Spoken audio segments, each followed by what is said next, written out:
All right. Welcome to the March 6th meeting of the Lincoln Government Day, the official meeting of the Lewis and Clark County Commission. Will you stand and remove your hats and join us in the pledge of allegiance? I pledge allegiance to the flag of the United States of America and to the republic for which it stands, one nation under God, indivisible, with liberty and justice for all.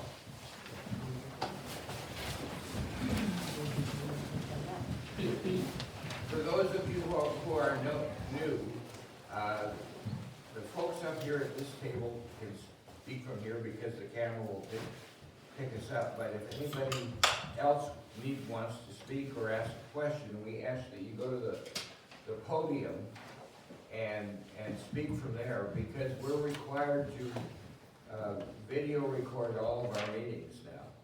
And the camera and the recorder are back there, and so you need to make a comment or ask a question. We ask you to go up and announce who you are, and then you can make your comments once you recognize.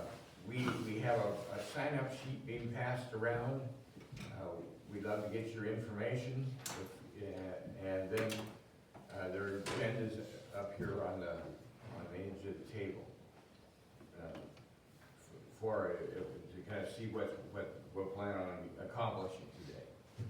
I want to take a minute and introduce Andy Hunthausen, Commissioner. I'm Tom Rolfe, Chair of the Commission this year. Candace Payne, Commissioner. Roger Balls is the Chief Administrative Officer for Lewis and Clark County. Christian Leonard from Public Works, and Alex, I can't see her last name. Lopez. Yeah, and then representing the extension service, we've got Jane Wolery, and is Steve, is Jamie here? Yep, that's me. Yeah, that's right. There you go. All right, from Fish and Wildlife and Parks. And then we've got opportunities for everybody to speak. We're going to start we generally have a sheriff's report, but I don't see anybody from the sheriff's office right now. So we'll go on to community council reports. Zach.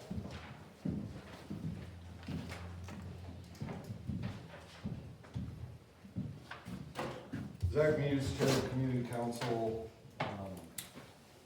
We didn't have a bunch that wasn't Public Works, so I'll let you have a report so I'll let Public Works handle that portion of it. Do have a couple reminders. Fireman's Balls, March 21st, and tickets are at the door. And then you will hear around town, I mentioned it I think last month, that we are trying to get a new fire or emergency operations center. So it'll be fire, ambulance, and sheriff's office.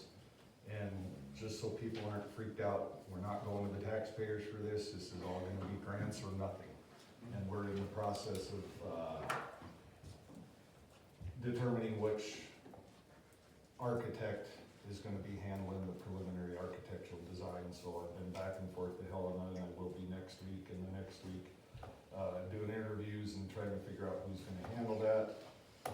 And then one thing I do from the, I guess, fire chief side, we know there's no snowpack or very little, especially in mid-elevation. There is snow in the backcountry, but down low, there's not a lot.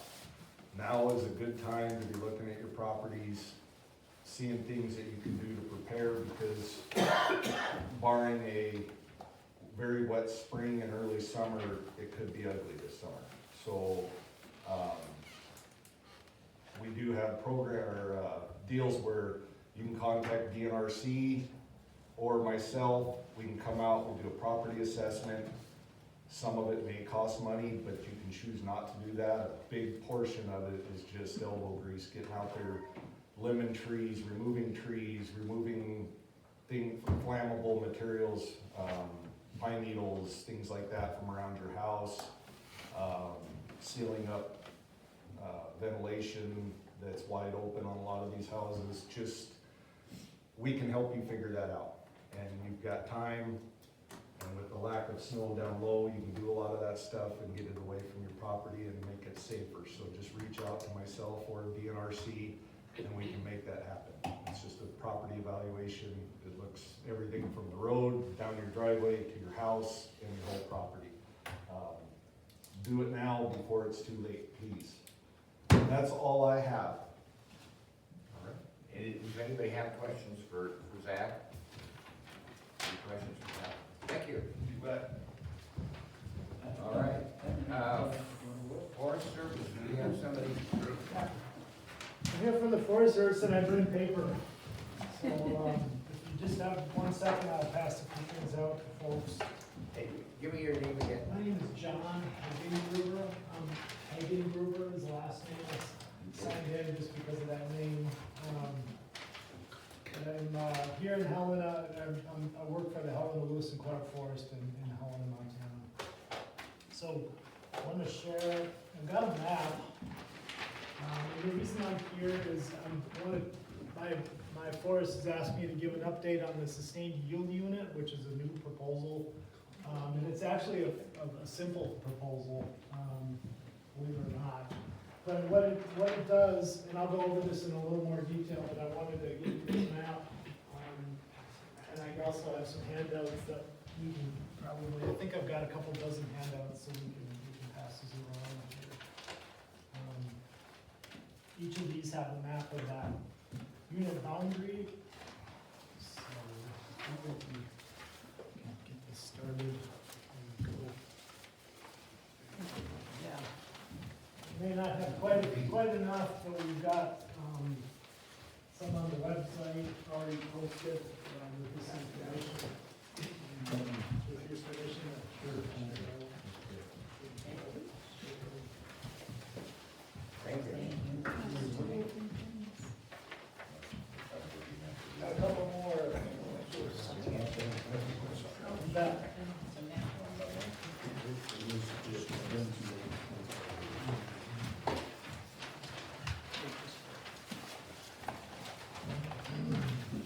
There we go.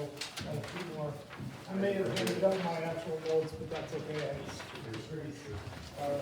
We need a few more, folks. Anybody else need? Yep.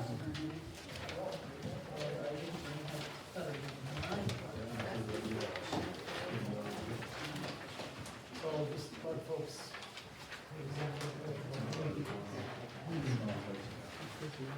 Now, maybe I'll use this while I'm talking. You guys are the first people that we've spoken to about this, so they work on a few things here in the process. But in a nutshell, I'm the operations staff officer for the Helena, Lewis and Clark National Forest. There they are, there's my scribbles, thank you. Make sure I didn't leave anything out. I'm here on behalf of Jim Yarborough, the Lincoln District Ranger, who's on detail for the regional office. And then Platt asked me to come and give this update on the sustained yield unit. In a nutshell, we have some concerns about loss of our infrastructure, forest products infrastructure in this area. And what the sustained yield unit does is based on a law from 1944.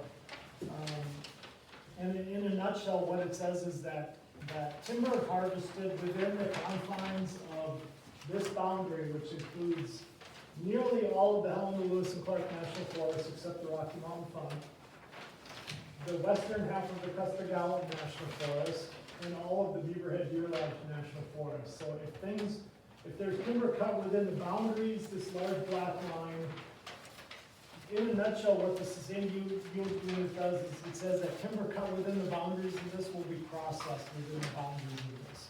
It uses our existing program of work, it uses our existing forest plan, it uses the same NEPA process for clearing or timber sales that involve public comment, open houses and things like that. But in a nutshell, the sustained yield unit will be for the first 10 years.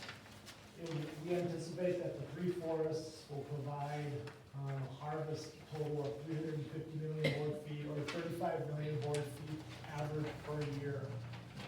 The three forests combined run about 41 million board feet of timber sold per year.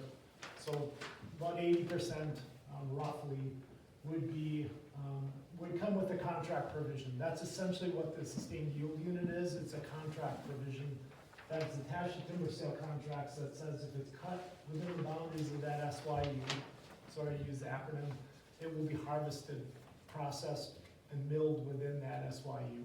So it keeps the processing local. It's an attempt to retain what industry we have, what infrastructure that we have. There will be a public hearing on this on April 1st at the Delta Town Colonial Hotel. From 5 to 7 p.m. We invite, obviously, the commissioners and anybody else is welcome. We anticipate that there may be some interest in this, so it's going to be facilitated. We're going to, if we have 10 or 15, 20, 30 people show up, we probably have a lot more time for public comment, but if we anticipate more of an extensive turnout, we may have to cap the public comment. We have ways for people to submit comments in writing. There's a website that's in this handout that you can go to. It's got the actual plan itself that I handed out. This first about 10 pages with the whole plan in its entirety. And there's also information on the handout that came with it that talks about the public hearing. But in a nutshell, that's it. It's a contracting mechanism. It also allows for some exceptions to be made. We have some small sales that we have under the Small Business Act for small producers that we will still be offering. There's some other exceptions that are in there. But in a nutshell, the SYU is a contracting mechanism, and it will continue to have our existing timber program of work, our existing 2021 forest plan, and we'll still continue to go through the NEPA process for our timber sales. Those will have public comment, and they'll have an opportunity for people to review what we're proposing. But what the sustained yield unit does is, at the time of the sale, there will be a provision in the contract that says that it will be processed within the boundaries of the SYU.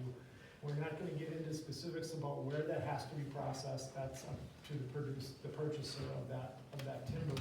It just needs to have the processing and milling take place within the confines of the SYU.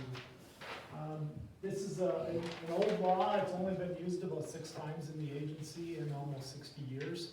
So we're dusting it off. This is gonna be used elsewhere in the country as well, where they have a dwindling infrastructure, because without that infrastructure in place, there's a lot that we aren't able to do. Fuels projects become a lot more expensive. The timber that comes off that patch of ground, the proceeds of that can be reinvested into improving roads, doing watershed work and other work. That's what helps our timber sales pencil out. So that's it in a nutshell. Let's see if there's anything else that we wanted to cover. The chief of the Forest Service is the signing authority. The SYU will be evaluated every 10 years, or if there's a change in the mill infrastructure, if we add mills, if we lose mills, we will reevaluate this kind of on a rolling basis. But our intent is that over the 10 years, averaging 35 million board feet a year, or a total of 350 million board feet, offered through our standard timber sale program will work. The existing timber sale program is what we're gonna implement. That's based on our 2021 forest plan. That's what we'll move forward. It's just the only difference of all of this 10-page plan, is that it'll come with the contracting provision that it'll be milled and processed within the boundaries of the SYU, so that we can try and do what we can to maintain the industry.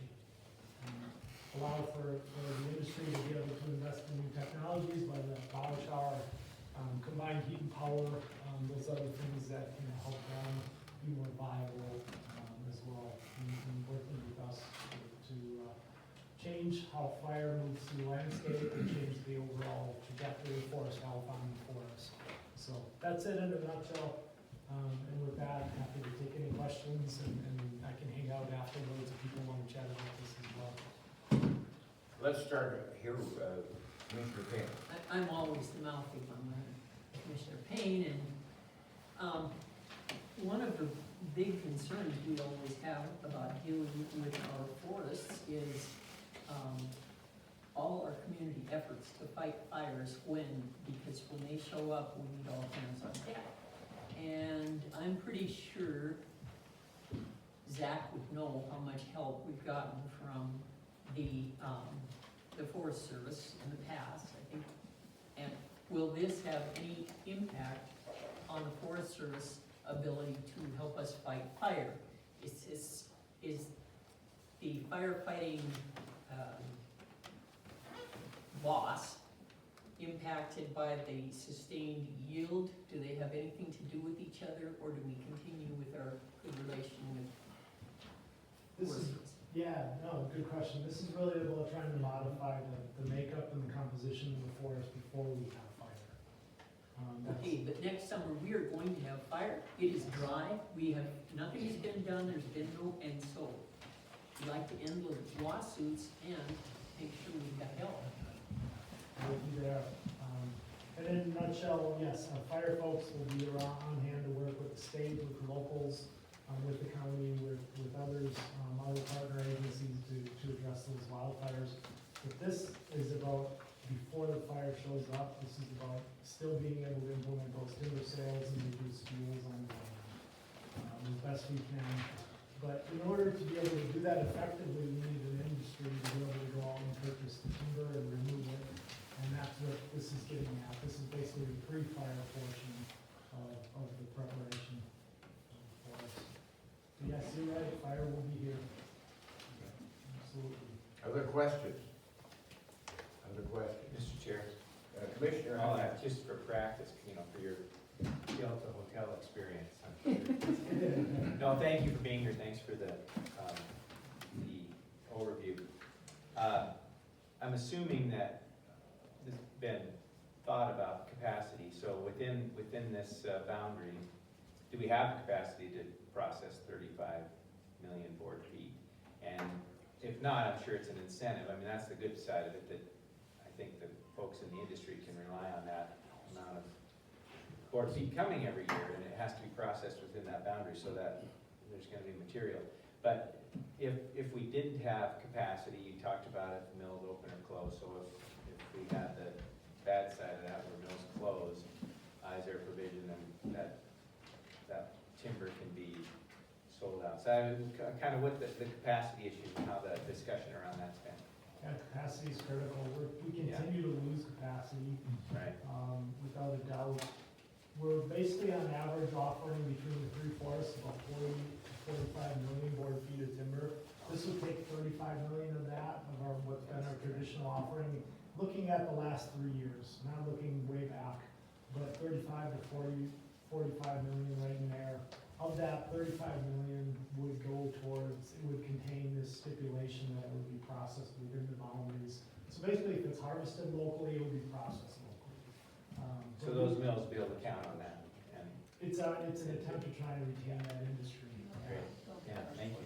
About 2 years too late, unfortunately. Yeah, Yeah. thanks.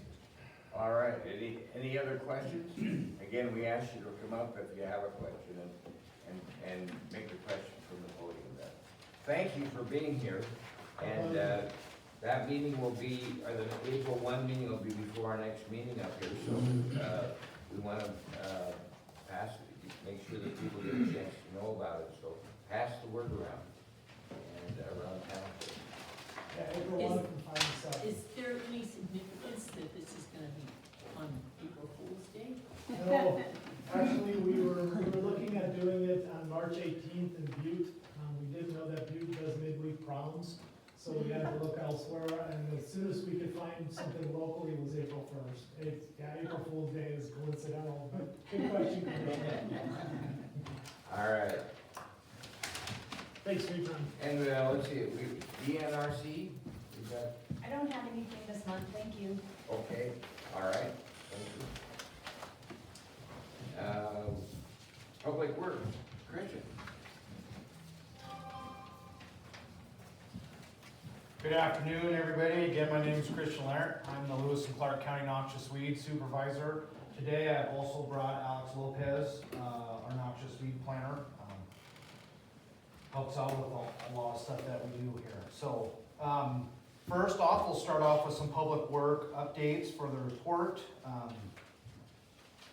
Our Kevin Horn, our road operations superintendent, and Jenny Chambers, our public works director, wanted to make sure to let everybody know that, they know the roads are rough up here. In sort of tough shape. It's been pretty difficult winter for road maintenance and road upkeep. With that, you know, the bridge ends and all that stuff are getting soft and blowing out a little bit. So, they just want you to know that they're aware of all the issues that we have coming up, and we understand and thank you for your patience as we get through this tough part of the winter, and as weather conditions improve here as we march into spring, that the roads up here are gonna be prioritized to try to help get those back up to standard. So, with that, we're also still recruiting a Lincoln operator. The job's posted on the Lewis and Clark County website.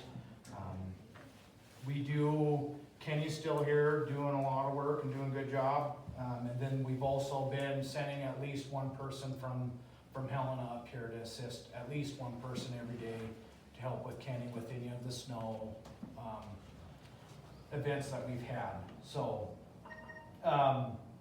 also, seasonal weight limits are in effect from March 1st through May 31st, passed by resolution 2025-17. And just so everybody knows, it's the Lampkins RID and the Lincoln RID, in which those are enforced on any of the chip sealed stuff. So, I think that's all I have for right now. One other thing. A reminder and an additional update on the citizen report. We have that on our website, especially with the road conditions. So please utilize that. You can also see if other reports they're all GPSed on certain locations, so you can see if things have been reported before already, and if they haven't, please make sure that you're posting those. Those help us be able to prioritize what needs to be done. And just a reminder that that report, the citizen report, is for like maintenance items. If there's like a down stop sign or anything like that, you still need to call emergency services for emergency events. So with that, I'll move into noxious weed division updates. Just to let everybody know here, our primary goal is to implement an integrated weed management strategies to help support prevention, education, and cooperation within Lewis and Clark County through public outreach as well as hands-on support. Some of the things that we do with the communities is we do assist with 5-year management plans. With that, we also do site visits too, as Zach was referring to. This may be an early dry spring depending on what we got going on and depending on how much moisture we get as well. It could also be a good weed season coming up here, noxious weed season as well. So, but if you guys want to have us come up and do site visits, please give us a call or visit the website. We do have a rental program as well for any spray rentals. We do backpacks, slide-in sprayers, trailers, backpacks. Another thing that we offer here for this community is a community sprayer. Renee Good has housed that for Campbell, on Good News Lane. That's why I got that.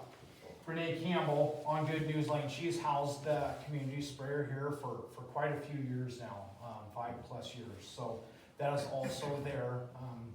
If you guys don't have her contact information, you can give me a call and we can get you squared away with her contact information so that you guys can use that.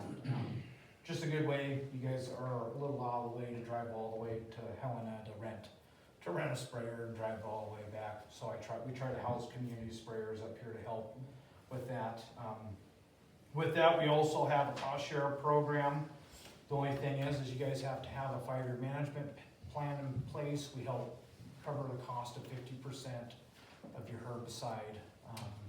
$250 if it's under 25 acres, and if it's over 25 acres, $500. So, we also have a landowner roadside control permit, so if you guys don't want, along county roads, I should emphasize that. So like roads that we spray, you can participate in that program where you manage the weeds in your right of way, or in that right of way if you didn't want us to have herbicide in that ditch. We also run that. We have a biocontrol program that's been fairly successful thanks to Alex and all of his hard work going out and collecting that. But if you guys sign up for biocontrol, we can try to get those to you.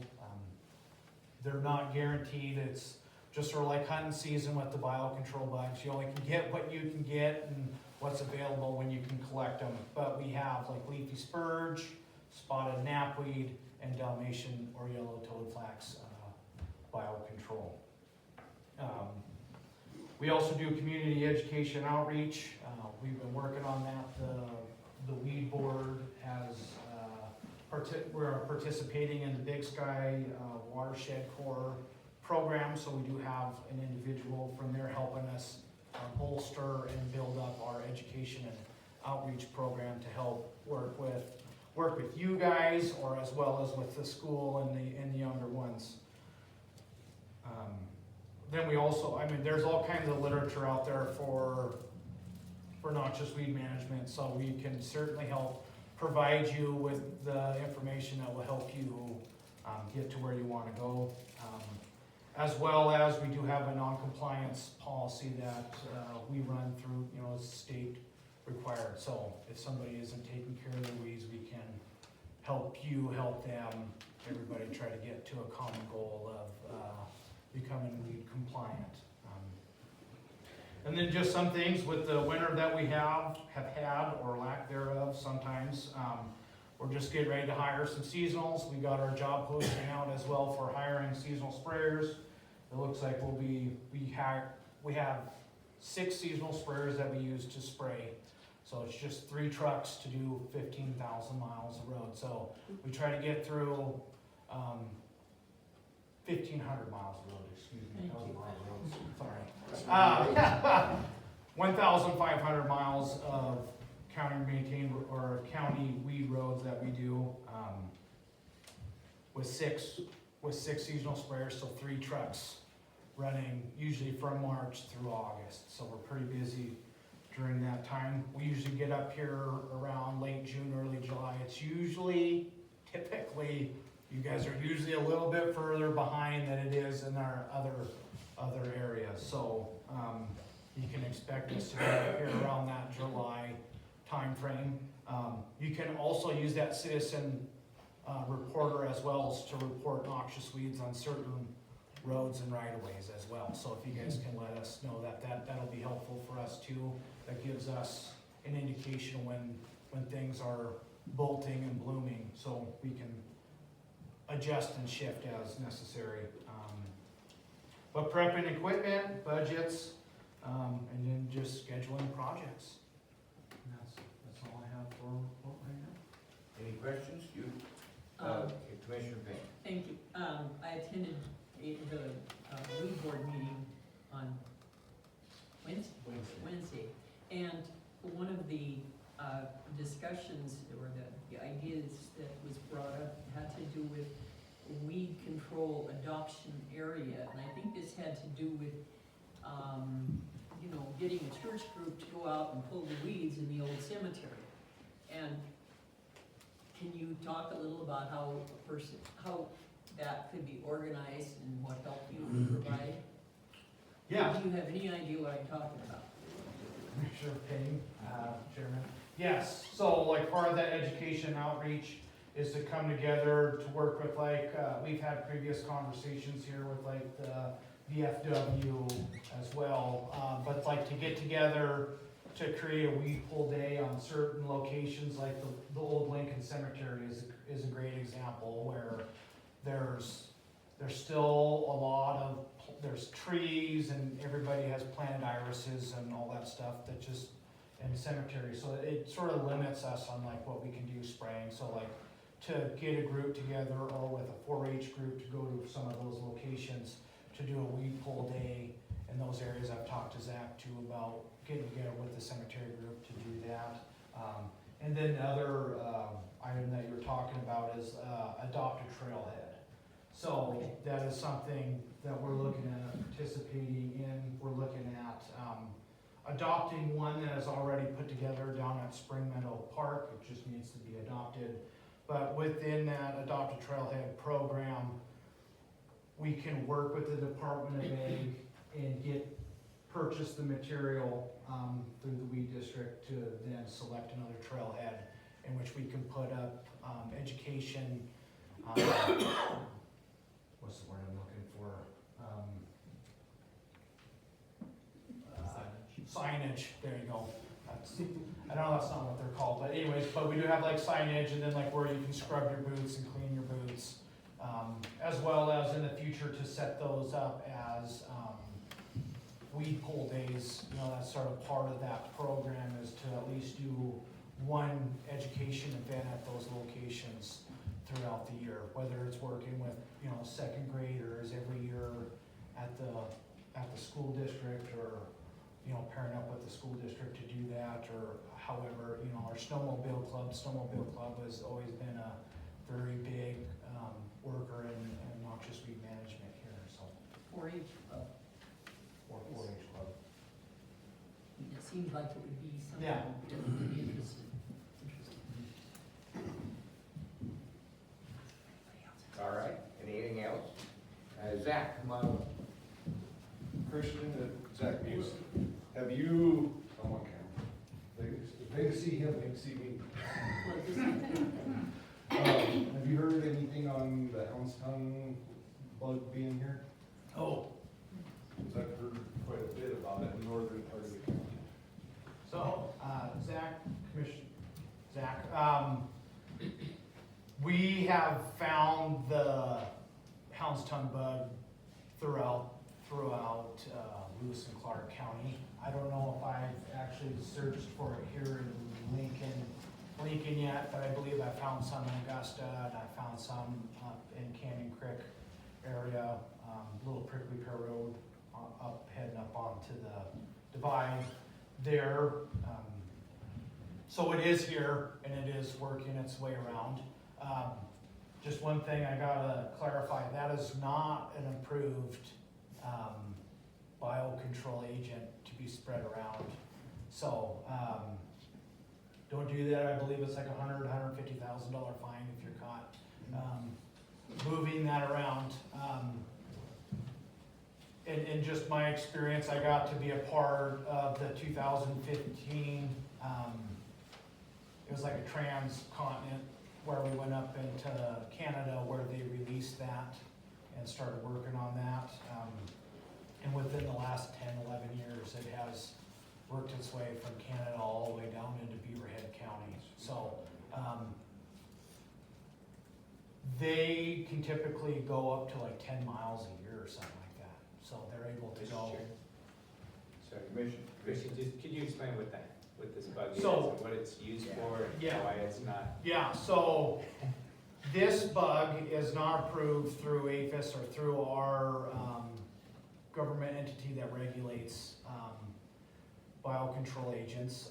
This is they call it the crucifix bug. It has a little white cross right on its back.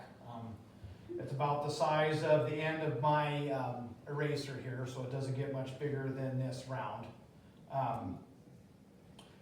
So the biocontrol and why it was released in Canada is because it does probably one of the most effective jobs out of any of the other biocontrol agents we have. Its whole life cycle is within the whole plant. It's not just a part of, doesn't do just one stage in the plant and then doesn't do anything else. So it manages that plant from the roots to even eating the vegetation as an adult on the outside, as well as it's not like a life cycle part like leafy spurges, right? Like every year in June is when we go out to collect. leafy spurge beetles, or same with toad flax. This thing will overwinter as an adult and even have larvae in the roots, so it's like multiple generations at a time are able to succeed and go through this. So I don't see it being improved anytime or ever, but like I said, it's already working its way in and amongst through the state of Montana. So, but I don't have any answer to it being here. I haven't actually looked for it. So, but it does look like it's been shot with like a shotgun. I'd say it looks like it's been peppered. If the grasshopper season is good, it's sort of hard to tell if it is or not. But you can actually lift up the leaf, the bottom leaves, and follow the stem of the leaf to the base of that, and you'll see like someone poked it with like a needle. And that's where, because that's where that beetle has ovideposited, laid its eggs in the base of that leaf stem, and then when the eggs hatch, they'll burrow themselves down into the root system. So, Is there a reason you don't approve? But if you'll stand, please, and give your name.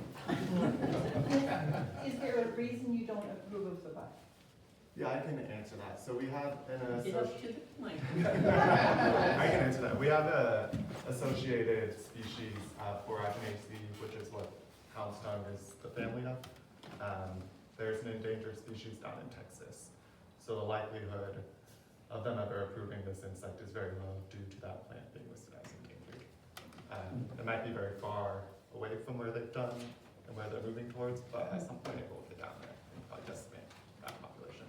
I will say I have seen it in the Lincoln area. I won't say where, just to say that, but I have checked houndstone plants in the area and seen it here as well. Other questions for Public Works? Other questions for Public Works? Thank you. Yep. Appreciate you being here. Okay, next, Public Health, Steve Tanner.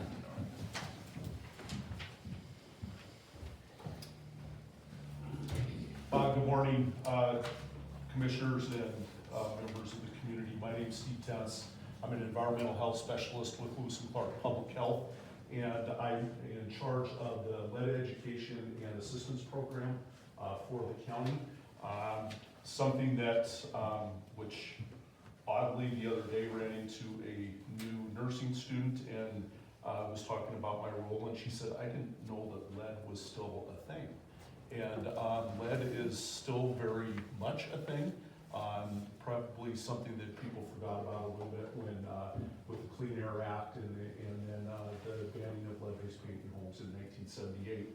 However, it still plays a very critical role and a dangerous role, especially with young kids. The bulk of my work is obviously within the Superfund boundary in East Helena, but there are exposure areas all over the place. My role with the county is really to educate about the hazards of lead, and especially the children under the age of 6. As a 35-year public school person, I understand the importance of kids getting that, having the great start when they come into school, and if they, especially what I'm worried about is people that don't know that their kid has been exposed, and many times then it's too late to fix those negative things that lead has done. So, but my role one is education, and then with families, I monitor a site that comes through the CDC, and I look at elevated sites, and then what I can do is offer programs and support to those families. Like I said, especially kids, so I'll educate them about the hazards of lead, educate them about possible exposure points, and then if necessary, do environmental assessments in the home where I can do some dust sampling, I can do water sampling, paint sampling, and then soil sampling around the home. And so have a lot of those going right now. The first part of our community tends to slow down because with snow, that exposure, especially in soils with little kids, kind of slows down a little bit. And in the summer months when they're out playing a lot more, that's where they're gonna get a lot more of that exposure, but have seen quite a few elevated levels in the county so far this year. Safe practices, really, we talk about, I mean, I don't know if Commissioner Hunthausen is a good example, but you can live successfully in lead environments and be okay. But it's just, it's just knowing those safe practices of hand washing, cleaning, and then diet.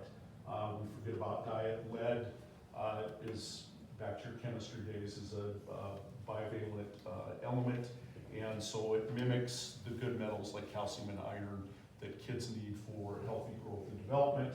And absence of those things, if the diet isn't good, the lead will be absorbed, and then it does all of its damage. Some of the exposure sites that I really try to educate the community on, homes that were built before 1978, likelihood of lead-based paint, but and especially in a community like Lincoln, where there's lots of sportsmen, I have had a lot of exposure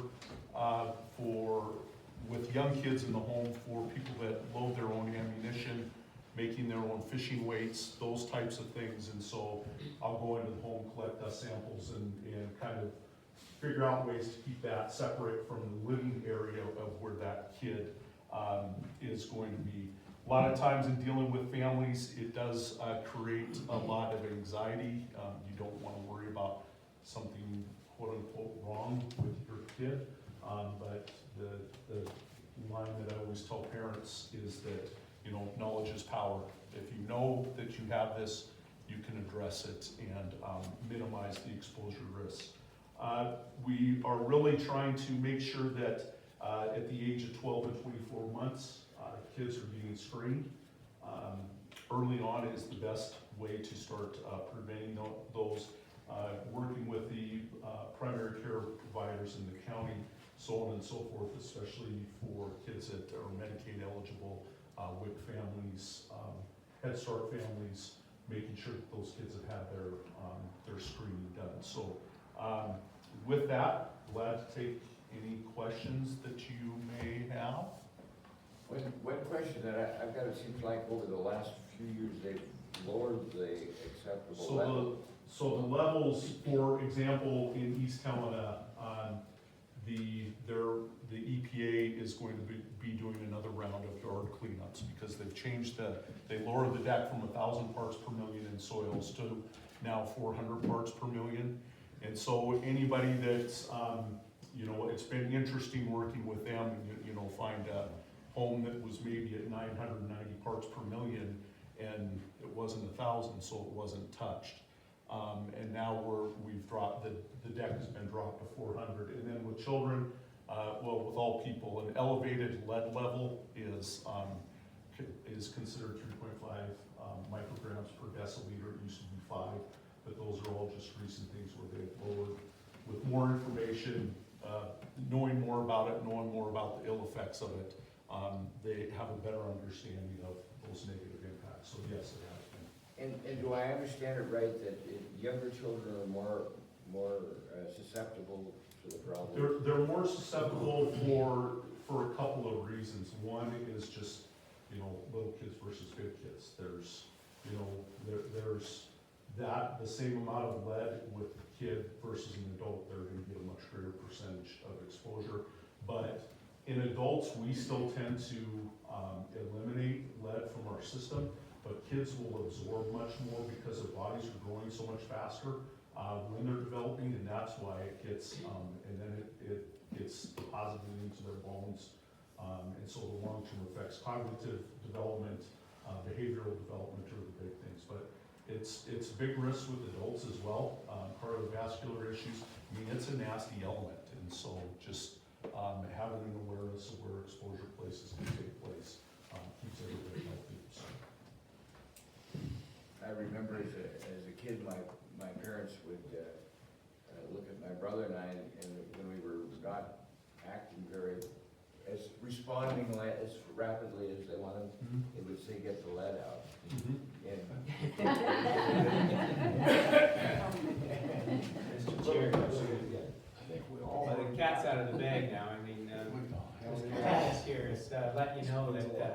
East Helena, so, we were tested regularly as kids. I remember hiding in my closet because the nurse was coming to take blood.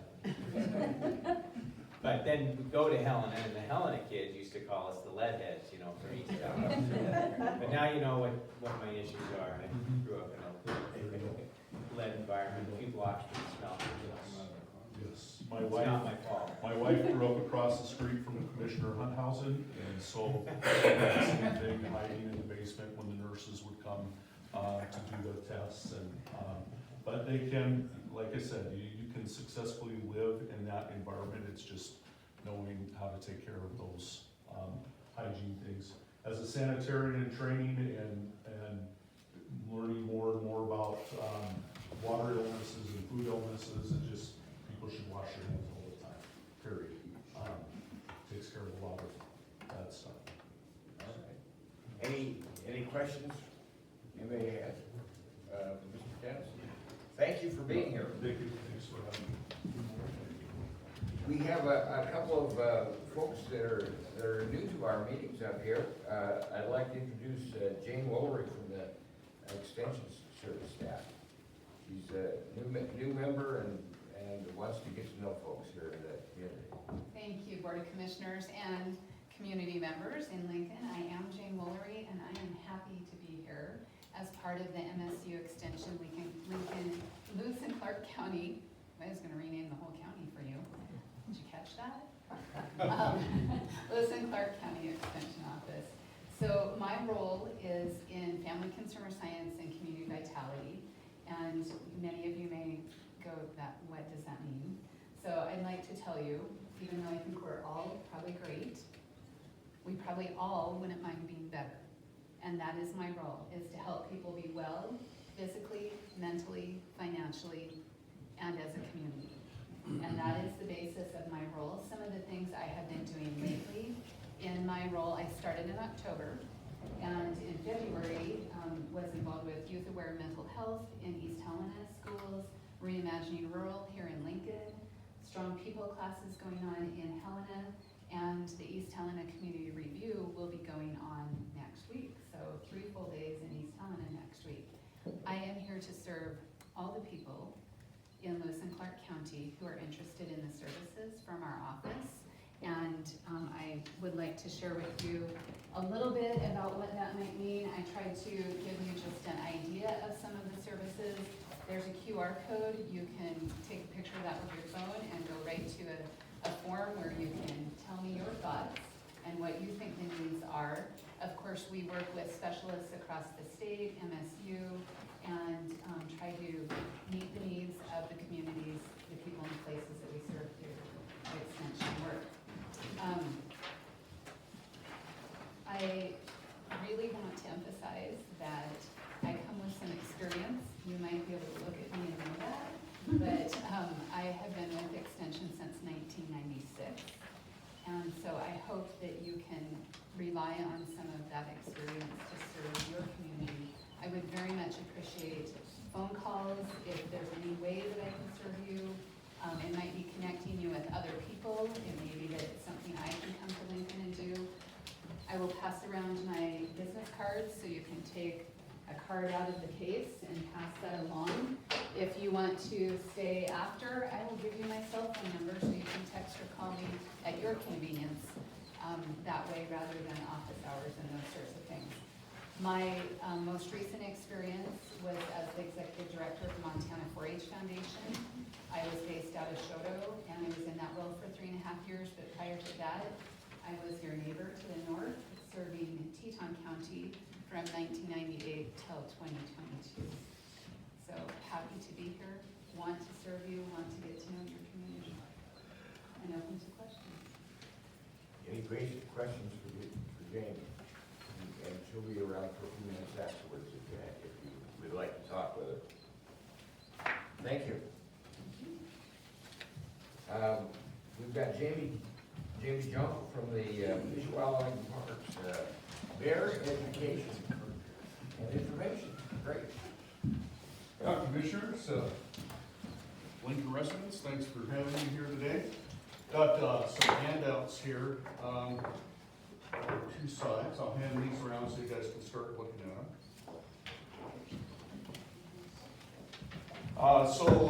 My name is James Jonkel, and I'm with Montana Fish, Wildlife and Parks, part of the Region 2 Bear Management Team. And Eli Hansen, right there, is also on the Bear Management Team, but he also specializes in mountain lion management. So he's up here in Lincoln quite a bit. The reason we're here today is we're seeking the community of Lincoln's assistance. Last year, for the first time in a long time, we started to see quite an upsurge of black bear and grizzly bear activity right around the town of Lincoln. For the grizzlies, we had two different family groups, female with 3 yearlings and a female with 2 yearlings. And then we take 2, maybe more, lone grizzlies, sort of on the edges of the town area. We also had a lot more black bear activity than we've had in a few years. You know, bears getting into garbage, bears getting into bird feeders, etc. The grizzlies, we couldn't really sort out which ones were involved, but we know that we had the family group of 2 get into some garbage up in, oh golly, is it Willow Creek or Corman Creek? I think Corman Creek. Yeah. And then we had a couple chicken coop incidents. We call chickens garbage cans with wings.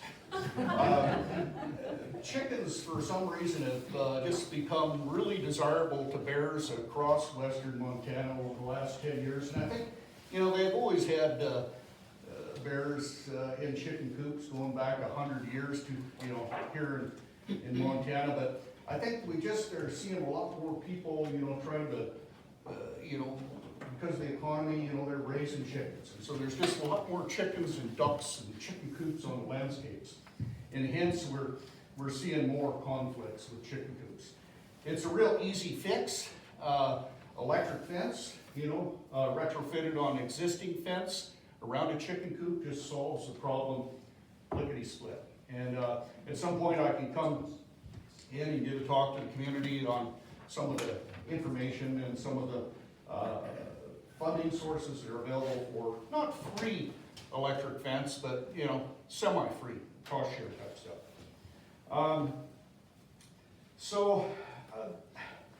We're concerned because we had this activity occurring last fall, and because of this winter, you know, we've just had no snow. We've got kind of drought conditions on the horizon, so we're pretty concerned that maybe we're going to see a pulse or an increase of grizzly bear and black bear activity in Lincoln.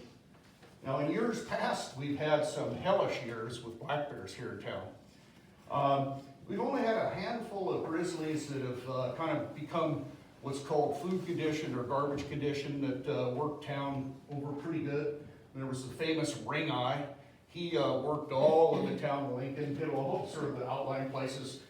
I remember there was a gal with a egg stand up on the Stemple Pass Road where you paid for your eggs. Well, let's just say he didn't pay for the eggs. And then we had another grizzly years and years ago. We just called him Yellow Tag because he had a yellow ear tag in his ear. He was working over a beekeeper's home site here on C Street years ago. And he was keeping all his bee apiary supplies, you know, in his shed there, and he keyed into that and just raised heck with all of his bee equipment. Then he started casting off and hitting all the garbage around town. Both these bears ranged widely. You know, they were in the Lincoln area, but they were also in the Ovando area. They were in Lubrecht, they were in Sealy. You know, they ranged widely.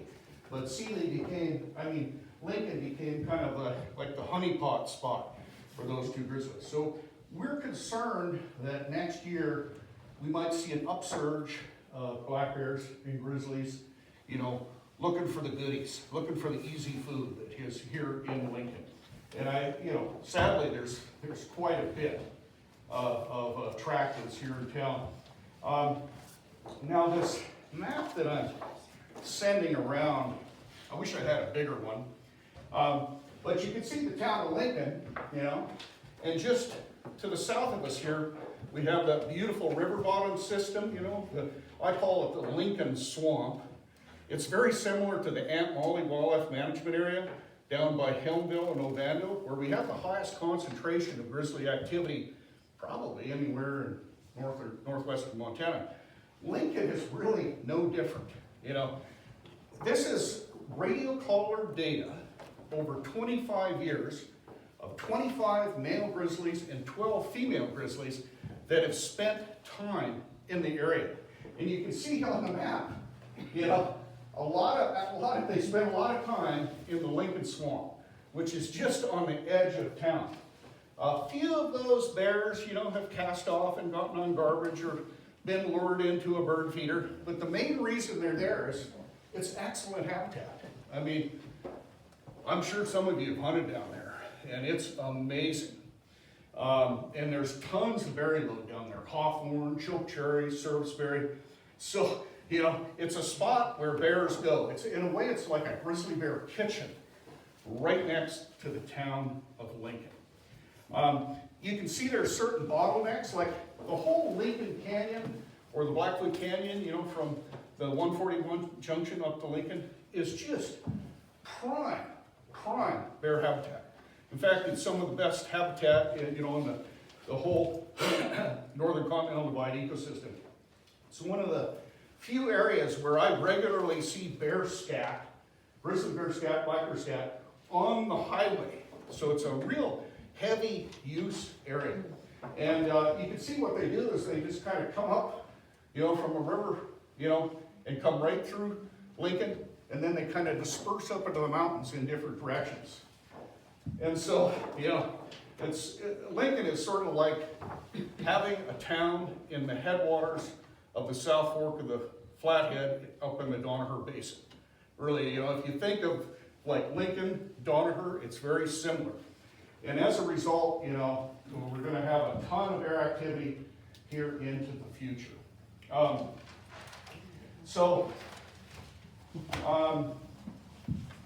You know, unique. Lincoln is very, very unique. And, you know, so I lost my train of thought there. Just a sec. So, you know, I'm quite surprised that we haven't had, you know, more grizzly bear, more black bear activity in town here.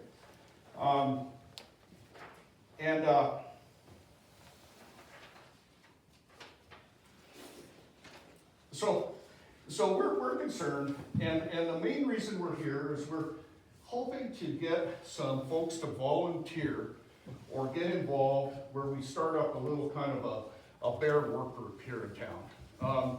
Potomac Valley, about 4 or 5 years ago, we all of a sudden had a whole bunch of grizzly, a whole bunch of black bears just sort of start up in the town of Potomac, and next thing you know, things were totally out of control. And we got together a little work group, and pretty soon we started whittling away and working with some of the residents, and the conflicts went down. So we're kind of hoping that we can kind of get a little work group started here in Lincoln. There's lots of funds available out there that we could access. You know, we could start working, if we got a work group established, we could start working one-on-one with Republic Services, because, you know, we've had issues with some of the garbage pickup here in town, where garbage wasn't getting picked up for a couple weeks, and it didn't take long for a lot of bears to kind of figure it out. You know, this work group can apply for grants, you know, maybe help Republic Services get more bear-resistant garbage cans, get some funding for people to put electric fence up around their goat pens, sheep pens, you name it. So that's the main reason we're here today is we wanted to see if you guys thought this was a good idea, and then if you would want to get involved. And then we're hoping very much, you know, the commissioners, and then eventually I'd like to talk before the community council too, to kind of endorse this idea if you think it's a good idea. We're doing one in Seeley Lake right now. It's called Clearwater Valley Bear Smart. making some great headway there, some good improvements. Ovando, Helmville, doing some pretty cool little programs, so we'd kind of like to do one here in Lincoln too, if you guys are interested. Got a sign-up sheet here. Can be fun, but if you're interested, feel free to sign up. And with that, I can ask some questions, or answer some questions. Who has questions for us? Any questions at all? Well, be sure to sign up if you have an interest in it. I think this is a great opportunity and might prevent unexpected problems with the bear. Zach, come on up.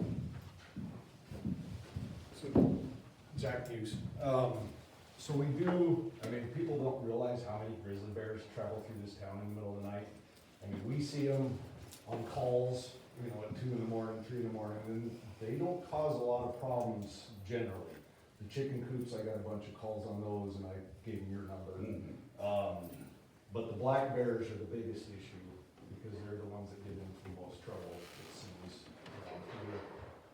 We have a problem in town, we have a lot of new people, and they think it's cool to feed the bears, or feed the deer, and I did get a hold of Garrett and Seeley, and I think our new, warden is just moving here right now as we speak.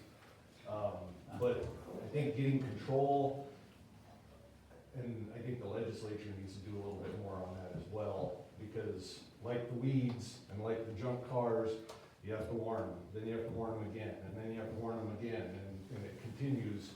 And these people, a lot of them on the highway, you can tell the concentration, because that's where all the dead deer are feeding the deer. And then it draws in, we had a couple out here feeding deer just on the outskirts on the west side.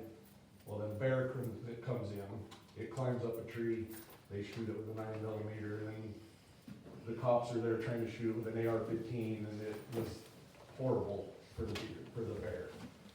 But it's because they're feeding the deer religiously. Garbage is an issue, but if we could get control of the deer feeders, it would help a lot.